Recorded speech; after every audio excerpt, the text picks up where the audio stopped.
आप पर कौन नजर रख रहा है? हमें अक्सर महसूस होता है कि जैसे हमें कोई देख रहा है या हम पर नजर रखे हुए है, लेकिन हम उसका पता नहीं लगा पाते। अगर हमें पता चल भी जाता है तो हम फिर भी डाउटफुल रहते हैं। ऐसे में दोस्तों एक साइकोलॉजिकल ट्रिक से आप पता लगा सकते हैं कि आखिर आप पर कौन नजर रख रहा है। जब भी आपको डाउट हो कि आपको कोई देख रहा है, आपको बस यॉर्निंग करनी है, यानी उबासी लेनी है। इससे आपको पता चल जाएगा कि जिस पे आपको शक है उसकी सच में आप पे नजर है या नहीं। असल में दोस्तों यॉर्निंग यानी उबासी लेना एक तरह का कंटेजियस एक्शन होता है जो एक दूसरे को देखने से लोग करने लगते हैं। इसलिए जब आप यॉर्निंग करेंगे तो जो भी इंसान आपको देख रहा होगा वो भी यॉर्निंग करने लगेगा। और तो और इस ट्रिक से आप ये भी पता लगा सकते हैं कि सामने वाला इंसान आपकी बात ध्यान से सुन भी रहा है या नहीं।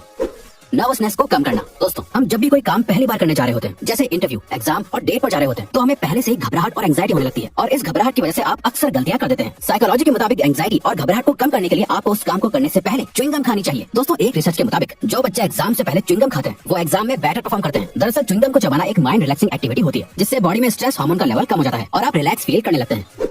किसी के झूठ को पकड़ना। दोस्तों बहुत बार समझ नहीं आता है कि आखिर आप जिससे बात कर रहे हैं वो इंसान झूठ बोल रहा है या सच। ऐसे में आपको लोगों की बातों पर भरोसा करना मुश्किल हो जाता है। लेकिन दोस्तों एक साइकोलॉजिकल ट्रिक से आप लोगों के सच और झूठ को पता कर सकते हैं। सच और झूठ का पता लगाने के लिए आपको बस बात करने वाले इंसान से बिना रिस्पॉन्ड किए कुछ मिनट्स के लिए आई कांटेक्ट मेंटेन करना होता है। दरअसल जब आप किसी से बिना रिस्पॉन्ड किए आई कांटेक्ट मेंटेन करते हैं तो सामने वाला ऑकवर्ड हो जाता है और उन्हें लगता है कि जैसे आपने उनके झूठ को पकड़ लिया है, जिसके बाद नर्वस होकर वो सच बोल देते हैं। सही और जल्दी फैसला लेना। इंसान कितना भी समझदार क्यों ना हो, लेकिन किसी भी तरह का फैसला लेते वक्त वो बहुत कंफ्यूज हो जाता है। आप भी बहुत बार ऑप्शंस के बीच में से किसी एक को चुनने या एक नतीजे पर पहुंचने पर कंफ्यूज हो जाते होंगे। बल्कि लोगों को लगता है कि उनके पास जितने ज्यादा ऑप्शंस अवेलेबल होंगे वो उतना अच्छा डिसीजन ले पाएंगे, जबकि साइकोलॉजिकली ऐसा सोचना बिल्कुल गलत है। बल्कि आपको जानकर हैरानी होगी कि साइकोलॉजी के मुताबिक आपके पास जितनी कम चॉइसेस होती हैं, आप उतना ही अच्छा, सही और जल्दी फैसला ले पाते हैं। ये बात स्टैनफोर्ड यूनिवर्सिटी के एक एक्सपेरिमेंट में साबित हो चुकी है। इस एक्सपेरिमेंट में पहले दिन एक मार्केट के अंदर जैम की 24 वैरायटीज रखी गई थी, जिसका प्राइस भी कम था, लेकिन किसी ने भी जैम को नहीं खरीदा था। और जब दूसरे दिन जैम की सिर्फ 6 वैरायटीज रखी हुई तो लोगों ने उन्हें खरीदने में बिल्कुल भी देरी नहीं की। इसलिए दोस्तों हमेशा अपने सामने कम चॉइसेस ही रखिए।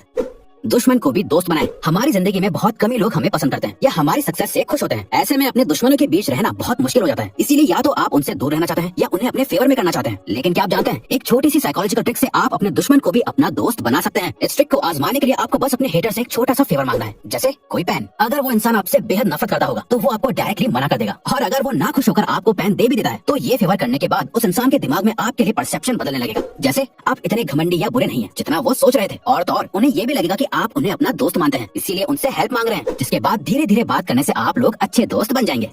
रिक्वेस्ट करने का सही तरीका। हम जब भी किसी से कोई रिक्वेस्ट करते हैं तो हम ये उम्मीद करते हैं कि सामने वाला इंसान हमारी रिक्वेस्ट एक्सेप्ट कर ले, और जब हमारी रिक्वेस्ट एक्सेप्ट नहीं होती है तो हमें बहुत गुस्सा आ जाता है। लेकिन क्या आपने कभी सोचा है कि आप असल में सही तरीके से रिक्वेस्ट कर भी रहे हैं या नहीं? क्या आप जानते हैं कि साइकोलॉजिकली रिक्वेस्ट करने का सही तरीका क्या होता है? दरअसल दोस्तों साइकोलॉजी के मुताबिक जब भी आपको किसी से कोई रिक्वेस्ट करनी होती है या हेल्प चाहिए होती है तो उसके लिए आपको सामने वाले इंसान से पर्सनली मिलकर बात करनी चाहिए, क्योंकि फोन या मैसेज पर की गई रिक्वेस्ट का लोगों पर ज्यादा असर नहीं होता है और न ही उससे रिक्वेस्ट या हेल्प की अर्जेंसी पता चलती है। इसके अलावा जब आप पर्सनली मिलकर रिक्वेस्ट या हेल्प मांगते हैं तो सामने वाला इंसान भी ऑकवर्ड ना होने के लिए और अपने बॉन्ड को मेंटेन करने के लिए आपकी रिक्वेस्ट एक्सेप्ट कर लेता है। किसी भी काम को कैसे शुरू करें? बहुत बार आपको जरूरी काम करना होता है लेकिन आप उसे शुरू नहीं कर पाते। ऐसे में आपका काम डिले होता रहता है। तो इस तरह की सिचुएशन में दोस्तों आपको अपने माइंड को कन्विंस करना है कि आप 5 तक उल्टी गिनती गिनने के बाद काम को शुरू कर देंगे। ये 5 सेकंड्स रूल है जिसे मेल रॉबिन्स ने इन्वेंट किया था। आप चाहे तो इस रूल को अभी किसी काम को शुरू करने के लिए ट्राई कर सकते हैं। ये वाकई बहुत हेल्पफुल होता है। पॉपुलर बनने के लिए नाम याद करना। सभी को पॉपुलर होना बहुत पसंद होता है और लोग चाहते हैं कि उन्हें खूब पसंद किया जाए। पॉपुलर होने के लिए बस आपको लोगों के नाम याद रखने चाहिए। साइकोलॉजी के मुताबिक जब आप लोगों को उनका नाम लेके बात करते हैं तो उन्हें बहुत अच्छा लगता है। जब आप लोगों का नाम लेते हैं तो उन्हें लगता है कि आप उन्हें इंपॉर्टेंस दे रहे हैं। इसके अलावा जो आपसे सीनियर होते हैं आपको उन्हें हमेशा जी या सर कहकर एड्रेस करना चाहिए, जिससे उन्हें खास महसूस हो और वो हमेशा आपको याद रखें।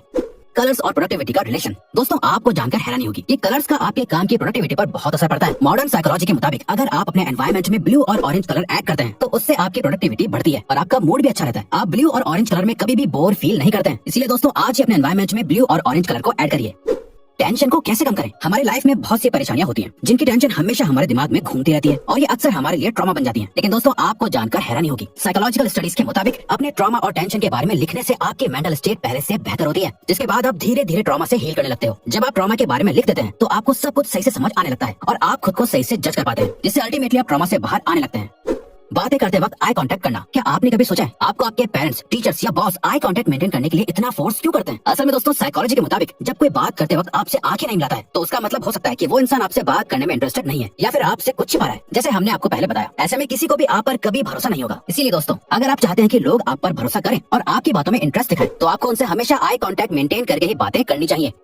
दूसरों को समझाकर खुद समझिए। दोस्तों हम सब बहुत पढ़ाई करते हैं लेकिन अक्सर कुछ टाइम के बाद सब कुछ भूल जाते हैं। तो दोस्तों अगर आप कुछ भी लाइफ लॉन्ग याद रखना चाहते हैं तो उसके लिए आपको वो चीज दूसरों को समझानी चाहिए। जब आप दूसरों को समझाते हैं और डाउट्स को क्लियर करते हैं तो वो चीज हमेशा के लिए आपके ब्रेन में स्टोर हो जाती है, जो कभी भी सवाल पूछने पर एक्टिवेट हो जाती है। अपना मूड अच्छा रखना। आपने ऐसे बहुत से लोगों को देखा होगा जो बहुत सी प्रॉब्लम्स फेस कर रहे होते हैं, लेकिन फिर भी हमेशा मुस्कुराते रहते हैं और अच्छे मूड में रहते हैं। क्या आप जानते हैं कि वो ऐसा क्यों कर पाते हैं? असल में दोस्तों, साइकोलॉजी के मुताबिक आपका मूड आपके हाथ में ही होता है। अगर आप अपने माइंड को कहेंगे कि आप खुश हैं, तो आपका मूड इंस्टेंटली खुश हो जाएगा। ये बस एक माइंड ट्रिक होती है, जिसे अगर आप सीख जाएंगे तो हमेशा अच्छे मूड में ही रहेंगे। इसलिए जब भी आप लो फील करें तो बस स्माइल करते हुए सोचें कि आप खुश हैं।